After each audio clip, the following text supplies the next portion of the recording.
All right, we'll go ahead and get started. Hello, everyone. Thank you all for joining this panel discussion.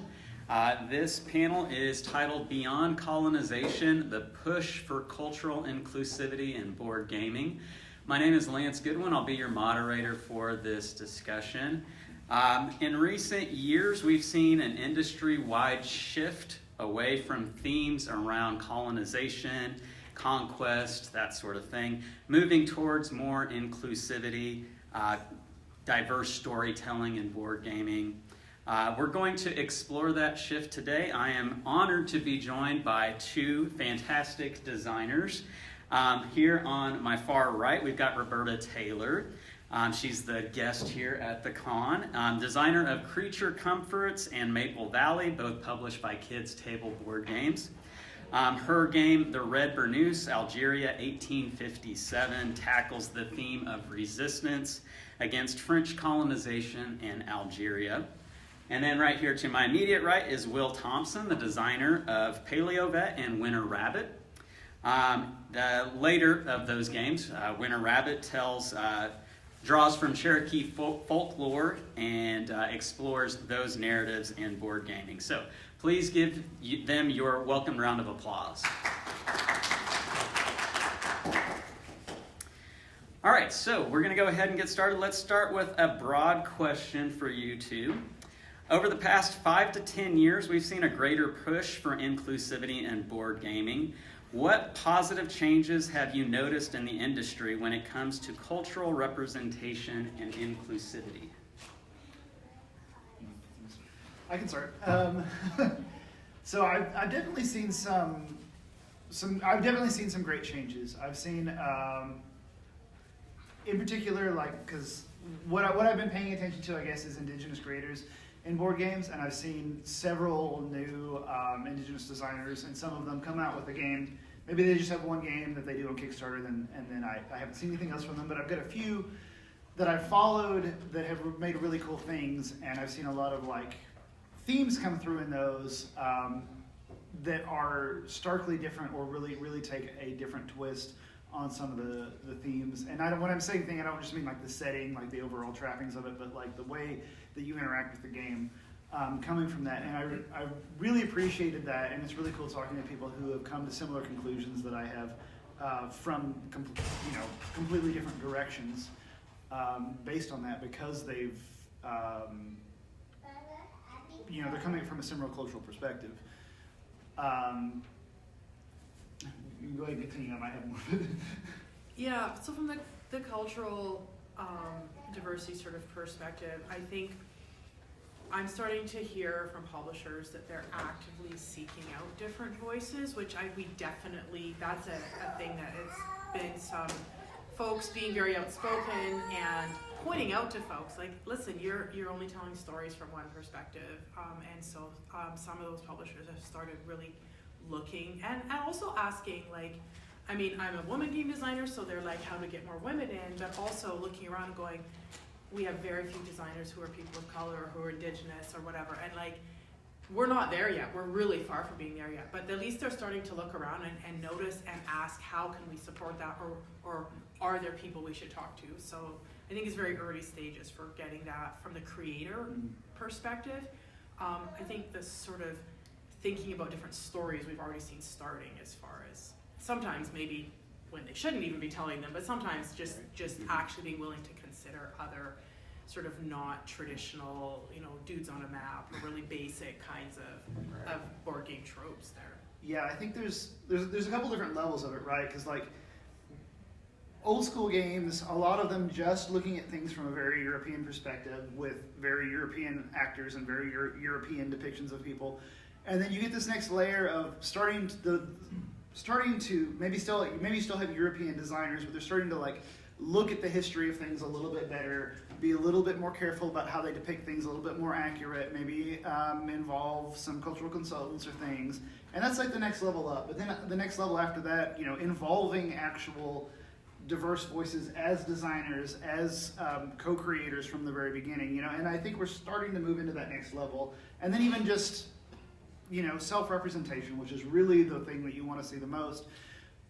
People of color of different diverse groups, all kinds of different cultural and different backgrounds and different perspectives, creating the things themselves and really leading those pushes to have different types of stories and games.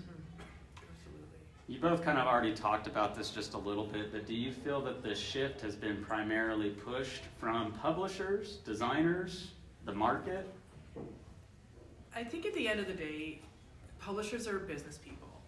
And so they're looking, how do I make the most money? But they're also, in many cases, people who have great big hearts and really care. And so I think there's been a bit of as they become, some of them, more aware of some of the problems in the industry and how they can contribute, but also it's been the voices of like the push from the consumer. And also there's just always a push for something novel. And when you have the same people making things over and over again, it's way harder to get that freshness. Whereas if you let someone from a completely different place tell their story, that's going to feel really fresh. And so from a purely like capitalist perspective, that's got value, but also I think it's got importance for telling different stories. And so I think, and for some publishers, it's definitely been an evolution of understanding and sort of looking it forward. There's a little bit of a snowball effect too, because as you bring in as more people start to feel comfortably being included in this hobby, then some of those people are going to be inspired to make their own games, right? And then some of those people are going to be inspired to start their own, do their own Kickstarter, start their own companies, do their own things, and then those people are going to inspire more people. So, right, everything matters, right? Making people feel like they can be comfortable and included will bring in more voices, and then having more representation of those people in the games they're playing will make even more people feel comfortable coming in, and some of those will be inspired to make their own games and share other different stories. So I think we just have to come at it from all of these different angles, and I do think publishers pick up on that, right? Because they, like you said, they want to sell games, and the more people you can bring into the hobby, the more games you're going to sell. Have you guys encountered any personal resistance towards pushing for inclusivity with the games that you've made? I haven't. I've been very fortunate that I have encountered lots of stupid questions about being a woman in game design. That's not aimed at you, just in general of and it's interesting, seeing that, we sort of think, because I'm asked the same things over and over sometimes, and you're like, but I think in general, I've been really lucky, people have been, and the projects I've worked on that have sort of tackled the more serious topics have been people coming to me to make a game rather than me making a game and trying to sell it, which I think is also part of why I haven't run into that. Yeah, so with my personal games, I haven't not a lot. People have been very welcoming, very supportive, and very excited. I have had a couple people who didn't get the premise of something like Winter Rabbit. When I said this is a semi-cooperative game, it's a game where we're working together to prepare the village, but we're also competing. You get people asking about, well, what if somebody just wants to tank the game, right? They can't win, so they don't want anybody else to win. I'm like, well, they don't understand the spirit of the game, right? Maybe this isn't the game for them, and that's okay. It's not going to be the game for everybody. So there's definitely some resistance from some people that I've talked to who don't get it because it is so different from the paradigm of games that they're used to. But that's very small, to be honest with you. I think most people are very excited to see different takes on things. The other half of that is I have occasionally worked as a cultural consultant on things, and also just had games of other people's that I have play tested and given feedback on. And there I get a little bit more pushback because there's a lot of people who don't realize why maybe a game has problems. So one good example, this was several years ago, I was playing a prototype from a publisher, from an established publisher, and they had this mechanic where they said, okay, this is space travel, and you could kind of play the good guy or the bad guy, and you're going to this planet, and you could kind of be the good guy and settle the planet, or be the bad guy and conquer the planet. And I had told this guy, I'm like, well, that's the same thing. Those two words mean the same thing. If this planet's inhabited, that's not different. And they really, there was two guys there, and I could see that one of them, it sort of started to click, and the other guy just was shut down, no recognition whatsoever. So I still see that kind of stuff, right? People get very protective of their ideas, and they don't want to be pointed out when they're doing something like that very clearly could be taken in a very different way than what they maybe thought it would be taken in. Right. I think that's a good segue into our next bullet point topic that I wanted to cover in this discussion, which is the legacy of colonization and extermination, those ideas, those themes in board games. And many of the games that we've seen come out in board gaming, or many of the games that we still play a lot, have those ideals, those ideas attached to them. How do you approach that gentle shifting away from that, the idea of moving away from colonization and extermination and those ideals in board gaming? I think it's great that we're asking these questions and thinking about these things, and it's going to be a bit of a process.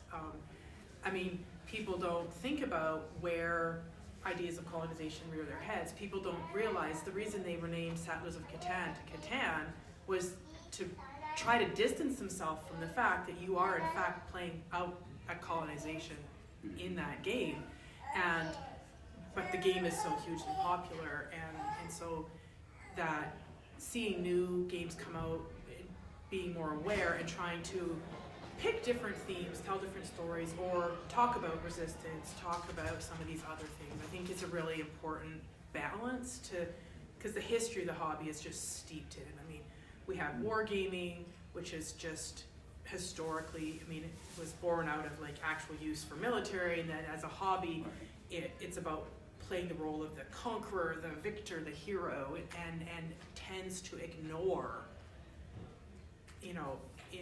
local people, indigenous people. It also ignores non-combatants. It ignores, children and families and whatever. And like moving away from that and into saying, hey, like we can tell so many more important and valuable stories, and having that space. A quick example of that actually that has been really amazing to watch is there was a game that came out quite a number of years ago called Endeavor, and it was basically about colonization. And it went out of print, and the folks at Burnt Island Games, who are the sibling company to Kids Table Board Games, so they publish Creature Comfort, so I've worked with them a lot. They wanted to republish it because it's a really phenomenal game. And when they were doing that, they're like, man, this game does have slavery in it, and we're really not comfortable, but it was there. So they kind of put it in, but they put a big note in the rules. But the whole time, Helena's like, I'm really not comfortable with this. I'm really not comfortable with this. Like, people can still choose this. And when it went out of print, she's like, we're not reprinting it. And they spent several years completely rebuilding that, and instead created Endeavor Deep Sea, which is about exploring the ocean.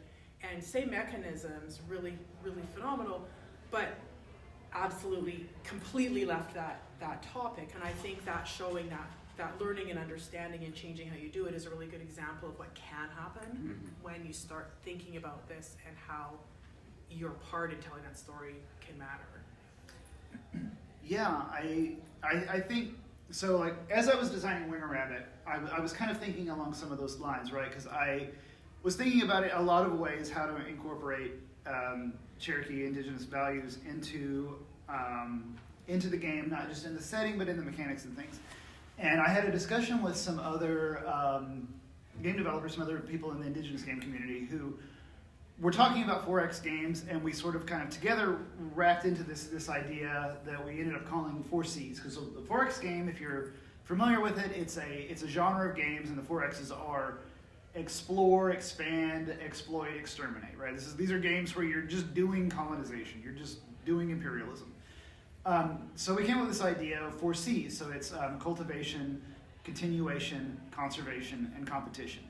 And it's not like a straight analog from one to the other, but it is a framework to build on that, right? These ideas that we're not trying to we're trying to continue our culture. We're trying to cultivate the land, not exploit it. We're trying to compete with each other in a sportsmanlike and friendly collegial way, not in a way where we're trying to decimate our enemies. We're trying to build something. And so like building those ideas into the game, and then as I'm designing the game, making sure that every game mechanic in there reflects those ideas directly, right? So starting with that framework, starting with those ideas, and building everything out with those ideas in mind, so that the experience the player has reflects that, right? And you kind of have to get right into those ideas. And then there were several times in the development process where I had to kind of rethink something because I realized that my design was veering off from those core principles that I really wanted to stick to. So I think like that is the idea, you know, and those core principles for anybody else making a game from a different cultural perspective might look a little bit different or not, because I've definitely had a lot of people that I've talked to who were indigenous creators, well, I say a lot, 3 or 4, who had come to similar conclusions and similar ideas, you know, just on their own by bringing in their own perspectives from things. But I think, I guess my answer to the question is, you know, if you take the core principles and the core ideas that you want to follow and then follow those through the entire design, that's how you start to move away from those, because a lot of the games, as Roberta has said, that we have played historically have grown out of that same tradition. They grew out of that tradition of wargaming and imperialism, right? Like everything's just drawn straight from there, so we have to find a different place to start from. To kind of continue that just a little bit, the discussion on that, and you talked about this just a little bit, Will. So much of what we think of as board gaming has been influenced by European culture. I mean, board gaming has kind of grown and born out of there for the most part. How difficult is it for the two of you when designing a game to see how a game can just naturally tend towards those same classic mechanics, those same classic ideas of colonization, imperialism, and that sort of thing, and work, you know, to try and get the game to go away from that direction? I think it really has to do really with like basically what you're saying is like, what are the goals of this game? What experience does the player have? And when you're really clear on that and on the story you're telling, anything that doesn't take you closer to that, you get rid of. And so that, I think, is really how you end up trying to avoid that. But also it doesn't hurt to like have other eyes on it and think about, sometimes there's things you don't realize, you know, can come across differently than you intended or whatever. And I think having that humility to just really listen when people tell you something is really important. Because I would rather hear that I have made a cultural misstep in development than find out once it's been printed and out there, you know, like, and so for me that would be really important. But I don't think that the mechanics specifically are necessarily, in most cases, like good or bad or colonial or not. I think it's really how you're combining them, what the players' motivations are. I talked yesterday in my talk about what we game design nerds would call affordances, which is basically what verbs can you do in this game. So are you colonizing or are you cultivating? And these have different feelings, even if that gameplay action is using a similar mechanic. What are players doing and how is that impacting the other players in the gameplay? That was a great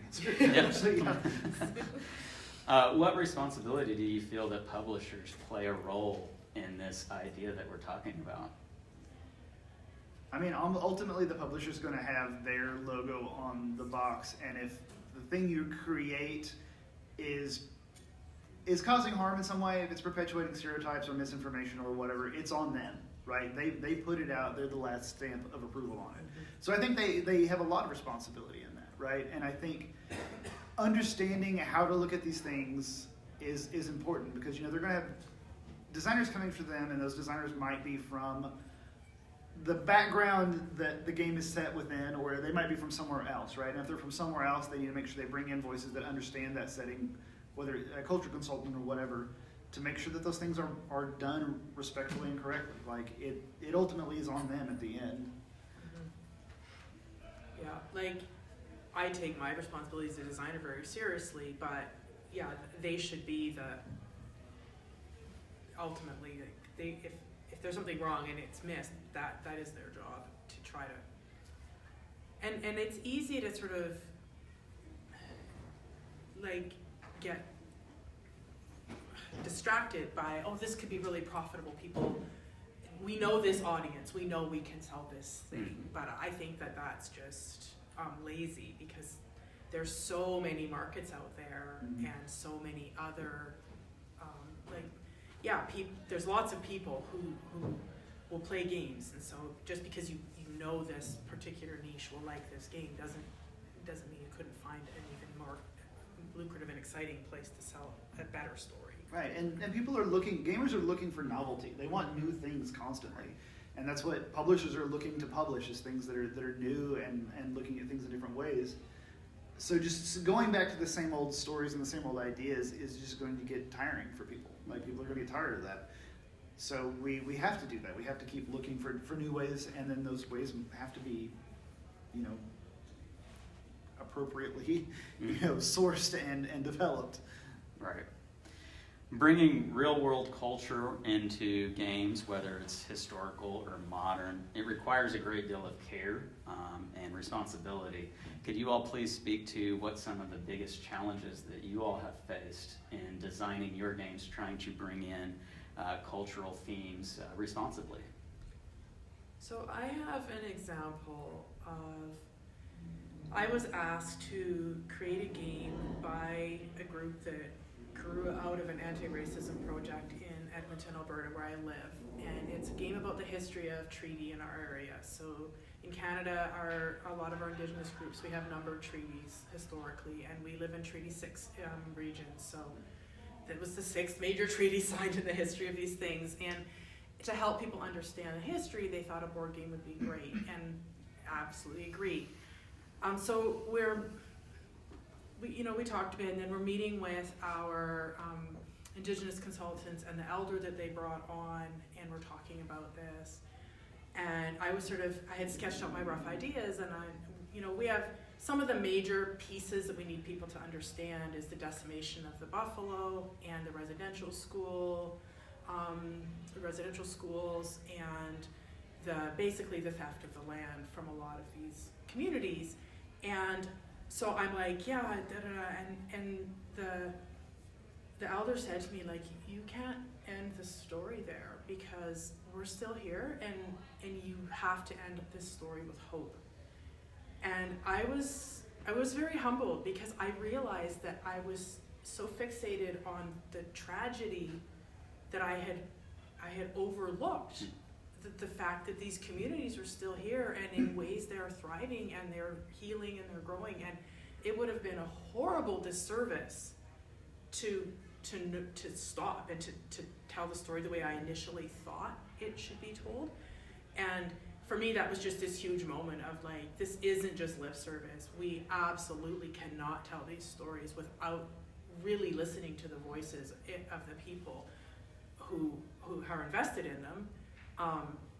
Because there wasn't an Indigenous local game designer, that's why they had come to me. And so taking that very seriously, it was just this like, I was very grateful, and also like it just reinforced to me like how much of a responsibility I bore in telling this story on their behalf. And we've ended up with something that comes right up to the present, and even though people come out, there's moments in that game where people get very angry when they play it because they sort of are face to face with some pieces of history they may not have realized. We do come to the end with this sort of looking forward moment, and I think I'm really grateful because, yeah, I definitely could have, in my intent to do well, done harm. And so for me, that's a thing that's very important and very difficult, especially if you think you know the things. And I think approaching it with just curiosity and a willingness to learn is really important. Mm-hmm. I think I've got two kind of different examples. One was a game project that I was asked to cultural consult on. It was near the end of the development of the project. It was based on an IP that had some potentially problematic elements in it. And I was like, I'm not sure about this. And they were like, okay, here's the source material. Go over that and let us know what you think. And I went over the source material and I said, you guys should never have made this game. And I said, and I wrote them a little essay about it. And I said, I'm like, I can't do this. And they were like, oh, okay, we understand. And it sucks because it was made by designers who I really like and respect, and I think they do great stuff. This was just a particularly bad project that they probably shouldn't have gotten involved with that IP. And but now here it is, and there they are. And a very good example of why if you're going to have a cultural consultant, bring them in at the very beginning, because I pointed out things to them that seemed incredibly obvious to me, but they had never really considered, and it's really unfortunate because, again, and I'm not going to name any names or anything, but it's people that I really like and respect, and I thought that was a really interesting situation because there were so many things that were constraining them as publishers and designers that brought them to this place, and by the time they brought me in, it was just too late, right, to do anything about it. So there's that, that kind of stuff happens. And then I think about on Winter Rabbit, I really wanted to make sure, I'm Cherokee, but I don't know everything, right? And I wanted to make sure everything was correct. And so, we ended up hiring a translator and cultural consultant to work on it, somebody who could help point out things. And we also hired artists who were Cherokee, not just because they know the styles and things, but also because they have the knowledge of what to show and how to show it and things. And we worked really closely with all of them, and everybody brought in details that I had missed. And as careful as I was and as much research as I did to try to get things right, I missed details, and they were able to bring it in. So having this whole team that was able to do that was fantastic because they brought a lot of really cool elements to it and a lot of really cool stuff. And one of the discussions we had was how I wanted to publish this game where it was in the language, in the Cherokee language, as well as in English. And we talked about how to do that because it involved probably making some extra components in Cherokee. And so early on we talked about this. I'm like, do I want to make certain elements of it language independent so that I can just have a different language rule book? I'm like, well, that's still not featuring the language. Being language independent is not featuring the language. So that wasn't really the way we wanted to go. So then I considered selling a separate little pack of cards that would give you the stuff in Cherokee. And our artist, and I really do appreciate her with this, she just kind of put her foot down and was like, no, you do not do that. She's like, if you're going to have it in the language, you're going to have it, both of them equal. The English and the Cherokee are going to be equal.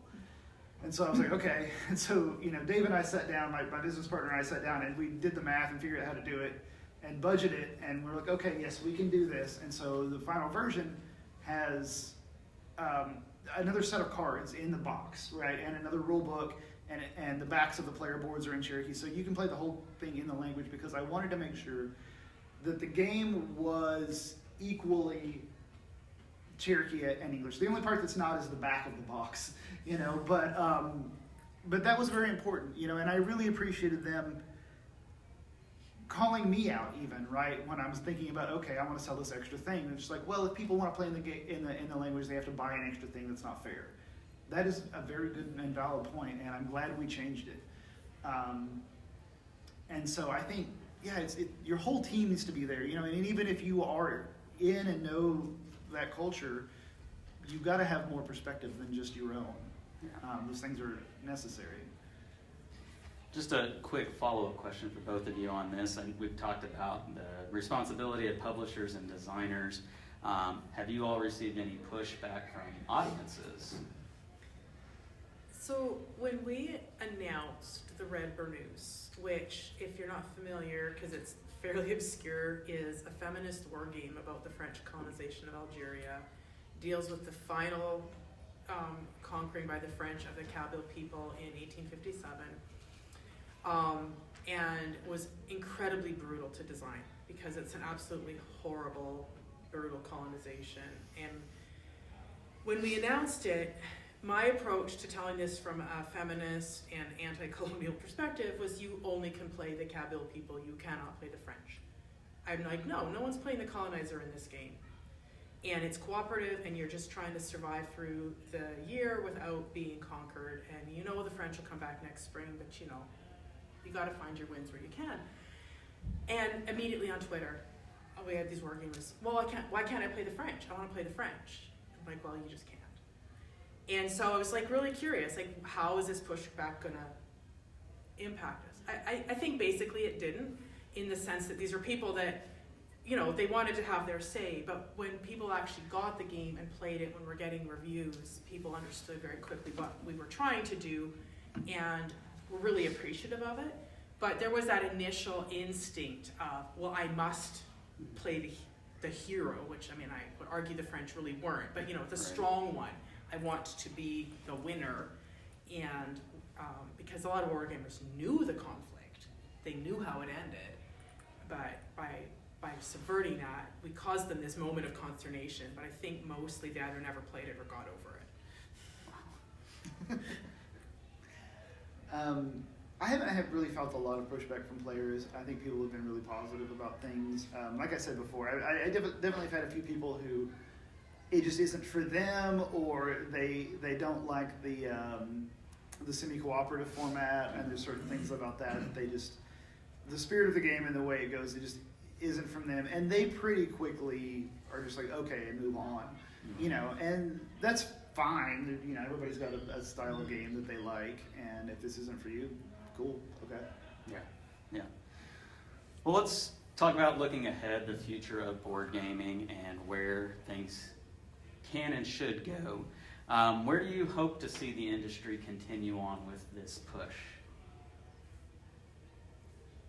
Personally, I would just love to just see so many more voices.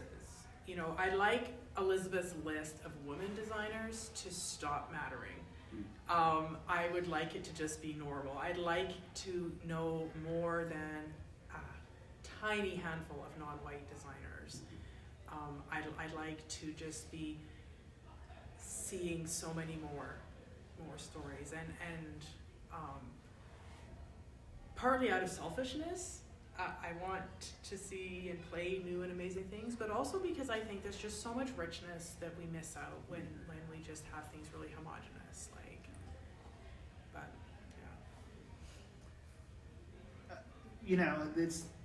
It's a really challenging industry. It's margins are very low. Trying to publish my own games and design them is hard, and I know that's really difficult for people. And I hope that the future of the economics of this industry continues to allow us to expand, not just who is what stories are being told, which is awesome. Yes, that. And who is designing games, but also who's publishing games, who's leading the industry and the publication of games. And I hope that continues to get wider rather than consolidating down into a few companies. And that is my worry, is that the economic forces will force a narrower range of things to come out, as they have in other industries, right? Like you see that in movies and things. So I'm really hoping that we were able to keep that broad, because I think we need people who are from diverse backgrounds to lead every aspect of this, through design and art and publishing and marketing and everything else, because all of those voices contribute to the overall way the industry works. And yeah, I want to see more games. I want to see more cool, weird, strange games about topics that I have never thought about, and that make me play differently and make me think about things differently. That would be absolutely amazing. More stories to learn about. More stories to learn about, yeah. More ways to, stretch my brain, because I like that, yeah. What advice would you maybe give to other game designers that are looking to perhaps branch off into gaming that involves inclusivity, bringing in stories, either ones that they're personally familiar with or ones maybe they're not? So if it's something so in general, I would say find a community of other designers, or at least avid gamers in your area, and get with them and talk with them about it a lot, and be involved with other people at places like this convention, or just with your friends or game shops, whatever. Find other people. Don't do this in isolation, because everything's going to be better if you're bringing in more people and getting more feedback on your stuff. So that's definitely one thing. And if it's your story, then yeah, think about the core ideas that you want to get across in that, right? However you're thinking about that, think about that, and make sure you keep coming back to that every time you iterate your game, because it's really easy to kind of diverge from that and maybe go to something that feels a little bit more common, that you've seen before in previous games. But keep coming back to those core ideas, right? And the other side of it, if it's not your story, if you really want to tell a story that isn't one that belongs to you, really, be very careful. I'm not going to say you can't, but be very careful and find somebody who is closely connected to that story and make sure it's okay, make sure it's accurate, make sure it's done respectfully, make sure that you're not... And if you can, involve them from the very beginning, right? If you've got a friend who is connected to that story in some way, even if they're not a designer, just like let them be involved in the way it's told. You're going to make a better game because of that, and you're going to avoid a lot of problems that will be bad for for everybody, for the players, for you, from as a designer and as a publisher or whatever. Like, it's good, because people pick up on these things, right? If you're appropriating a story, if you're misrepresenting something, if you're doing any of those things, like, gamers in this day and age are going to notice, and it's not going to go well. Yeah, no, and I think it's along those lines. There's no shortcuts. Yeah. In the sense that we talk about games, and there's lots of them out there that, and especially coming out of Europe, but not only, where North American Indigenous culture is really cool. We'll make it about that. And you feel like they spent 20 minutes on Wikipedia and that's it. And it's lazy, it's offensive, and it doesn't make a great game at all. And it's like, yeah, to do that well, maybe that wasn't the theme they needed, maybe they needed to do more work. But like, there aren't shortcuts. You really have to, if you're going to tell a story, do it justice, but also look at very honestly, is this mine to tell? Should I be doing this? And really being willing to go, that's a phenomenal idea and I love it, but maybe it's for another time, another place. Maybe it's not mine, or maybe I need to take that idea of the gameplay I wanted, but find a different story that can use those mechanics or those things I was excited about. And unfortunately for me, that would be my big thing, is it's hard work. Don't think it's going to be easy, and don't try to take shortcuts, because it won't make a better game. Are there any publishers that you all, designers that you all are aware of that are doing a great job of pushing forth inclusivity? I will shout out Connor Alexander from Cuddy and Crow Games, who has a really awesome RPG that I got to help with, and several board games that are coming out, and he's also Cherokee, and I really appreciate his work. I think he's done some pretty good stuff. Other Indigenous designers, there's a designer, his name was Cleve McNally, who passed away, and he created a game called Burn the Fort, and his wife has sort of taken over the mantle of publishing that, and that is a really cool game. It's also a semi-cooperative, but a very different semi-cooperative game from what Black Winter Rabbit is, and I think that's really cool. I don't think of anybody else. Snowbright Studios do some awesome stuff. Yeah, they've done some amazing things. Because we're talking lots about colonization, about Indigenous groups, but we also this includes queer folks and a whole any group basically that we want to hear more of. And I'm not Snowbright's a really great one. I'm really proud of the Burnt Island folks for what they did with Endeavor, but that was sort of a reaction to recognizing their past mistakes, and I know she's really careful now about what she takes on because of that process. I also think the other group I'd love to shout out is actually the Our Family Plays Games content creator group, because I think we talked about needing players who become designers or who get involved in leadership roles. That is coming from that amazing grassroots saying hey, board game conventions shouldn't just be male and white, basically, and looking to encourage other folks into the hobby. And I think that's really, really important as well. And I think they're doing phenomenal stuff. Yeah, absolutely. Yeah. And there's also other publishers who are bringing in some diverse. So I was in 2021. I entered Winter Rabbit in the Zenobia Awards, and there's several people from those awards, and they did it again this past year. And there's some other really cool games that come out of there. People who have made historical games from a variety of different cultural backgrounds, and some of those are really awesome. And I love seeing that some of those are getting picked up, like Molly House, which is about queer communities in Victorian England. It's a really cool game made by a really cool designer, and their name is Joe. I don't remember Joe's last name. And Whirligig Games, so Cole Whirly's company is publishing that, and I really appreciate them picking up some of these diverse designs as well from the different designers, because Molly House is cool and there's nothing like it. Like, there's no game I've ever seen that was even remotely similar to that. Okay. We wanted to save a few minutes towards the end here to open it up for a Q&A time. If there are any questions that you all would like to address our panel members. Just thank you for having this panel. I'm happy to be here. Yes, you're very welcome. Anyone else? Sure. Yeah. So with the idea of not designing games with the colonialization theme in them, how do you feel about designers who design games with a colonialization theme not set in a real world setting? Right. Yeah. So Is that whitewashing of the situation? It depends.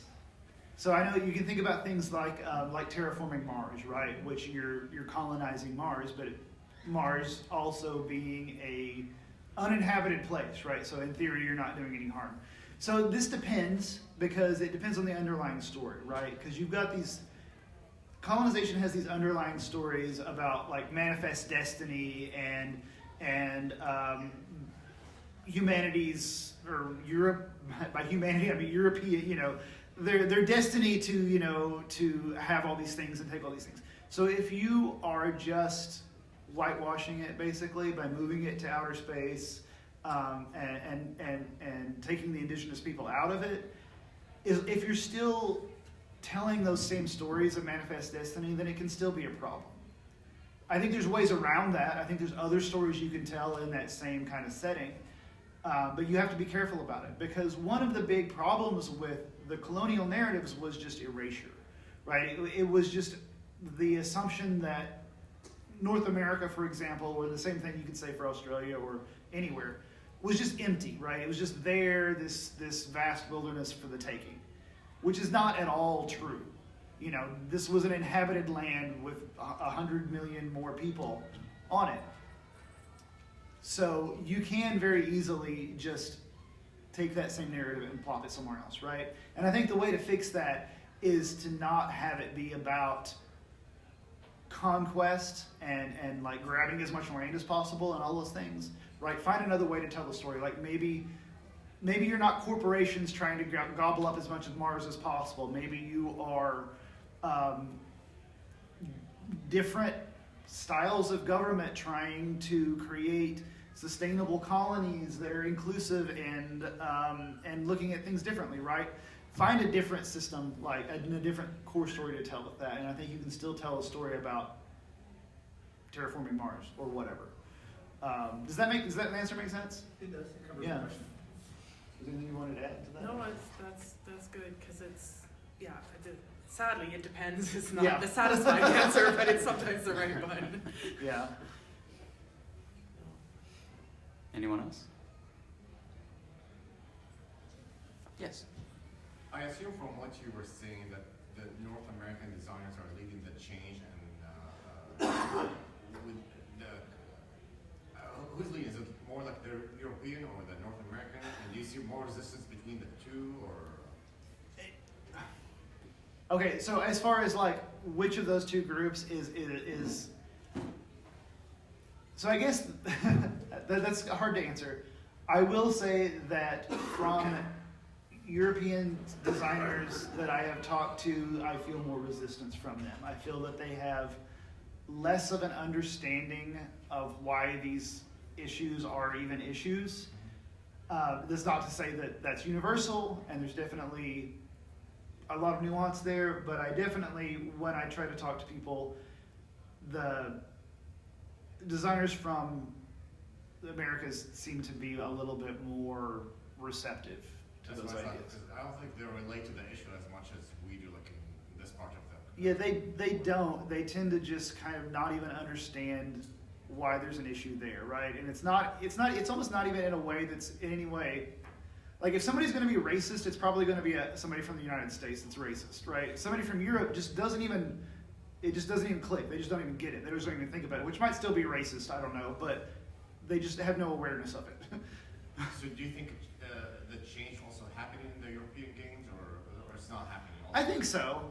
I think it is, right? It may be happening a little bit delayed or slower, but There's it is. a lot of dialogue Yeah. between, and it is definitely not these two separate monoliths. Yeah. But, I think, and again, it comes back to that, ultimately, publishers are there to make money, and if they're seeing these innovative North American companies doing something cool that's getting attention, they're definitely going to pay attention, even if they don't understand the greater cultural context of why this change might be happening. Thank you. Anyone else? Sure, I'll play again. Yeah. Looking at games in our culture, for example, let's look at 18XX games, which are colonizing, taking over the countryside with capitalism, and specifically utilizing capitalism to increase your wealth and the game condition of winning as well. Laying that on top of the fact that the world we live in, no matter where you are in the world, wealth is the winning situation. You have to eat. So you can do it happily and you don't have to eat a whole lot. You can be really nice about how you eat. But at the end of the day, we're still in a capitalistic society. The overwhelming capitalistic society, even those small enclaves that aren't necessarily capitalist still exist within. They have to eat too, and so how do you see that conflicting with the ideas that your games are going against that flow, and the ideas of the games that you're looking for are going against that flow that is a push of the society that we are all a part of? Yeah, no, it's a really good question. But I think one of the most powerful things games can do is create a space where we can imagine things different than they are. And I think that imagining is really powerful. And I think that there are ways to do better than the capitalism that we're living in. And I think maybe playing games and thinking about those other potential things is where we sort of one of the ways we start making change. So, for me, that's just exciting. And it's certainly not denying the fact that the world is as it is, to imagine that it could be other. There's that quote, I don't remember who said it, but the quote, it's easier to imagine the end of the world than the end of capitalism. I've seen a few games come out recently that have what I would call like a solar punk theme, like this sort of like, whether it's after sort of our societies fall apart and we're building it back together in a positive way, or something along those lines, right? I love this solar punk idea, and I want to see more of it. The problem I'm seeing with a lot of these games is that they are still just the same mechanics, the same Euro mechanics built on with a solar punk theme slapped on top, right? So they're not getting away from those capitalist ideas. They're not looking at it differently. They're just putting this happy veneer, like we're building windmills instead of building coal plants, right? And I would like to see more of that, right? And it's hard. I fully admit that it's hard to start thinking outside of those paradigms because capitalism makes for such a great game because it is a game, right? It is a competitive game, and it's so easy to just do that. And trying to think of other stories and other ways around that is a challenge, but I think that's something that I really, really want to see in the coming years of gaming. I want to see new games come out that do just that. There's an existing game called Sidereal Confluence, which if you've never heard of it, it does that, goes, well, what if we don't, there's no point to amassing the most stuff anymore, and poses this, and it's terribly huge and complicated, but really, really interesting, that type of thing it's hard work, but when people can pull it off, it makes you think differently too, which I love. Yeah. Really good question there. We have time for maybe just about one more question. Someone else.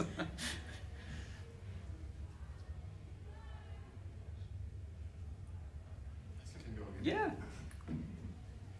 As a designer, let's say if you made a misstep on a cultural misstep on your design, and the game was printed and ready to ship, and you realized a misstep later on in the process, and the publisher was like, no, it's too late.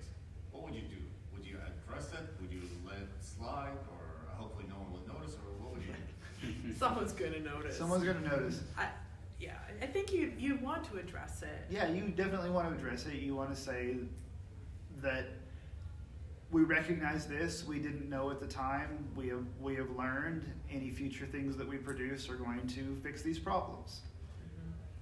And I think that actually there's so much opportunity in that for other people to learn from that too. So, you wouldn't want it to happen, but if it did, I would hope that people could learn from your mistake, which is, that's the best case scenario, right? Yeah. Thank you. All right, well, that's all the time that we have for today. I want to thank our panelists here for sharing their expertise and insights. And thank you all for joining us and watching later on in the recording. If you have any other further questions that you'd like to address one of us, please try to find us at some point in the con, and I'm sure we'd be happy to talk with you all. So thank you very much and enjoy the rest of your con.